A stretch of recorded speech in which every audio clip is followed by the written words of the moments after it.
ખ્યાતિ હોસ્પિટલ કાંડનો મુદ્દો વિધાનસભા ગૃહમાં ગુંજ્યો। કોંગ્રેસના ધારાસભ્ય શૈલેષ પરમારે ગંભીર આરોપ લગાવ્યા છે। પીએમજેએવાયમાં ઇન્ફોર્મેશન એજ્યુકેશન કોમ્યુનિકેશન સેલની રચના કરવાની માંગ કરવામાં આવી છે।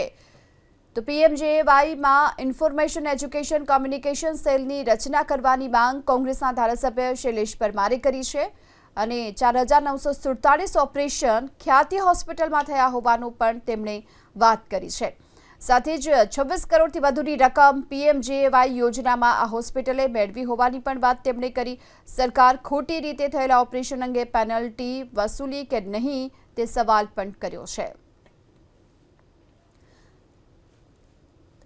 4947 ઓપરેશન ખ્યાતિ હોસ્પિટલમાં થયા હોવાની વાત શૈલેષ પરમારે કરી અને 26 કરોડથી પણ વધુની રકમ પીએમજેએવાયમાંથી હોસ્પિટલે મેળવી।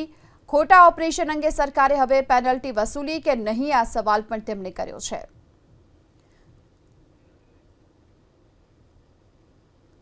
તો ખ્યાતિ હોસ્પિટલનો કાંડનો મુદ્દો હાલ વિધાનસભા ગૃહમાં ગુંજ્યો છે।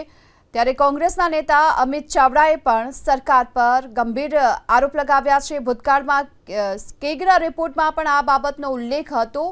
સ્ટેટ એન્ટી ફ્રોડ યુનિટ રચવાનું કેગે ભલામણ કરી હોવાની વાત અમિત ચાવડાએ કરી છે।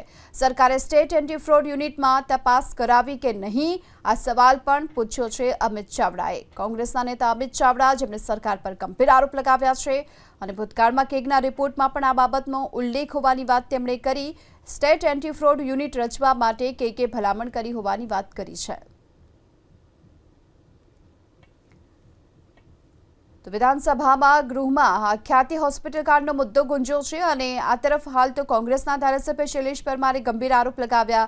પીએમજેએવાયમાં ઇન્ફોર્મેશન એજ્યુકેશન કોમ્યુનિકેશન સેલની રચના કરવા માટેની તેમની માંગ છે। તો બીજી તરફ કોંગ્રેસના નેતા અમિત ચાવડાએ પણ હાલ સરકાર પર ગંભીર આરોપ લગાવતા કહ્યું છે કે ભૂતકાળમાં કેગના રિપોર્ટમાં પણ આ પ્રકારની બાબતનો ઉલ્લેખ હતો અને સ્ટેટ એન્ટી ફ્રોડ યુનિટ રચવા માટે કેગે ભલામણ કરી હોવાની વાત અમિત ચાવડાએ કરી છે।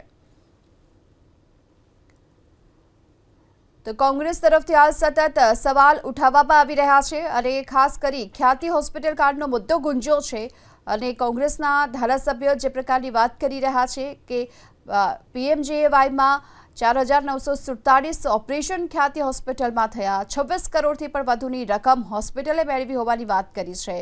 આ તરફ કોંગ્રેસના નેતા અમિત ચાવડાએ પણ સરકારને કહ્યું છે કે સ્ટેટ એન્ટી ફ્રોડ યુનિટ રચવા માટે કેગે ભલામણ કરી હતી ત્યારે આ સરકારે સ્ટેટ એન્ટી ફ્રોડ યુનિટમાં તપાસ કરાવી છે કે નહીં એ પ્રકારનો સવાલ હાલ પૂછવામાં આવ્યો છે। જોકે હાલમાં ખ્યાતિ હોસ્પિટલ કાંડને લઈને ઋષિકેશ પટેલે જવાબ આપ્યો છે। આરોગ્ય મંત્રીએ જવાબ આપ્યો છે કે મેળાઓથી દર્દીઓને લાવવાની પ્રથા રદ કરવાની વિચારણા ચાલી રહી છે। ખ્યાતિ હોસ્પિટલના બનાવ બાદ સરકારે નવી એસઓપી બનાવી હોવાની વાત પણ હાલ ઋષિકેશ પટેલે કરી છે।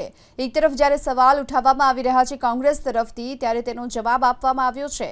ખ્યાતિ હોસ્પિટલ કાંડ મુદ્દે ઋષિકેશ પટેલે જવાબ આપ્યો છે। મેળાઓથી દર્દીઓને લાવવાની પ્રથા રદ કરવાની વિચારણા ચાલી હોવાની વાત કરી છે। આ સાથે ખ્યાતિના બનાવ બાદ હવે સરકારે નવી એસઓપી પણ બનાવી છે અને સીડી અપલોડ કરવા માટેની નવી વ્યવસ્થા પણ કરવામાં આવી હોવાની વાત તેમણે કરી છે। અને એક ચાર્જશીટ થઈ છે। કાર્તિક પટેલ હાજર થતા બીજી ચાર્જશીટ પણ હાલ રજૂ કરવામાં આવશે તેવી પણ વાત કરી છે। ખ્યાતિ હોસ્પિટલના બનાવ બાદ સરકારે નવી એસઓપી બનાવી। સીબીઆઈ તપાસની કોઈ જરૂર ન હોવાની વાત સરકાર તરફથી કરવામાં આવી છે।